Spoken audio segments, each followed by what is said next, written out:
nangyari sa Marawi? Kasi nabalitaan ko, na-injure ka rin doon. Yes, sir. Ano nangyari, Master? 3 beses, sir. Kasi nung nasa kuan na kami, sir, ground zero, doon na yung kalaban talaga na marami, sir. Meron kaming target na isang building, sir, na medyo hirap din kami doon kasi yung retaliate ng kalaban, malakas talaga. Okay. Kasi may gate din sila na bakal, tapos may kandado na bakal, sir. Kaya yung molotovs namin, sir, hindi kaya masunog yung location kasi may swimming pool pala sa baba. In-order ko yung isang tao ko na malaki na basagin niya yung kandado. Then, Building to, kumbaga? yes, sir, Okay. building. So, binasag yung kandado? Binasag yung kandado, sir. Nung nabasag yung kandado, binuksan ko, sir. Pinutukan kami ng rifle, sir, na 4. Kasi may mga kalaban sa loob ng kwarto. May kalaban doon sa building, sir. Toy Story kasi, yun, Okay. sir.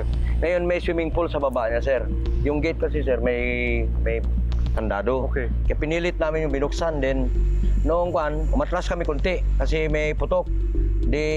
Ang sabi ko, bigyan nyo ng backupan nyo kami ng putok. Sabi ko sa isang team, sir, backupan nyo ako ng putok kasi may pumuputok sa taas. Okay. Nung binakapan ako, sir, doon na yung team ko, pasok kami, sir. Okay. Eksakto pumasok kami, cover kami doon sa swimming pool, ng gilid ng swimming pool. Yung nadapaan ko, sir, wire. Then, wire na yon. Sabi ng ko, sir, ng lead scout ko, Sergeant, nadapaan mo na yung IED. Sige, atras na kayo. So, nadapaan mo na yung IED? Yes, sir, nadapaan ko na. Anong nararamdaman mo? Anong pumasok sa isip mo na sinabihan ka, Master, nadapaan mo yung IED? Wala, sir, pinaalis ko na sila, sir. Sabi ko, mauna na kayo mag-backtrack. So, nung moment na yun, handa ka na mamatay, Yes, kumbaga. sir. Kasi kung pumutok, sir, siyempre meron kasi sir, na pressure bomb, pag dinapaan mo, hindi pa puputok yan. Pag umalis ka, saka puputok. Kaya inuna ko pinatras yung tropa ko, sir. Backtrack kayo, maghanap na lang ako ng daan. Kasi yung parte ko, sir, pinuputukan ako banda dito, kaya naghanap ako ng butas na madadaanan. So, ano nangyari pagkatapos na nun?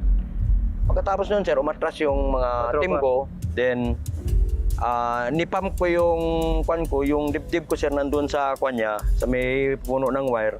Nidahan-dahan ko tong ko, sir. Kasi yung gamit ko na, sir, 45. Nilagay ko dito yung ko. Kasi sa gabal yung M4 kong tatakbo ako, sir. Kasi butas lang na maliit yung papasukin ko. Kaya nipam ko dito, sir. Kaya kung sasabog man ito, sorry na lang, sabi ko. Kung mag-isa ako, di mag-isa na lang ako mamatay. Ganun lang. Anong pumapasok sa isip mo ng mga minuto na yon? Nagbabay ka na, nagpaalam ka na sa pamilya mo o trabaho pa rin ang pinag-iisipan mo?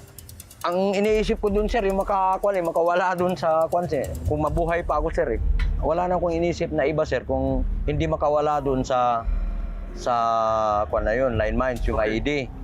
Yun lang ang iniisip ko, sir. Ang iniisip ko noong una, pinatras ko yung tropa ko para kunti lang mapinsala niya. So, balikan natin doon. Nandun ka na, nakahiga ka na sa IED. Anong sunod? Sabay takbo ako. Kung pumutok man at makuha pa rin ako ng sharpnail niya, at least kunti lang pinsala ko. Yun lang yung ko, sir. Nung nakatras na ako, sir, doon na nagtambay na kami sa sir. Hindi siya pumutok. Ngayon, nung nagtambay kami doon, tumawag si CEO ng EOD. Nung ginalaw na ng EOD, sir, sa stick, kasi may cover yung EOD, nag-cover siya na ginalaw niya na stick, doon na sumabot, sir.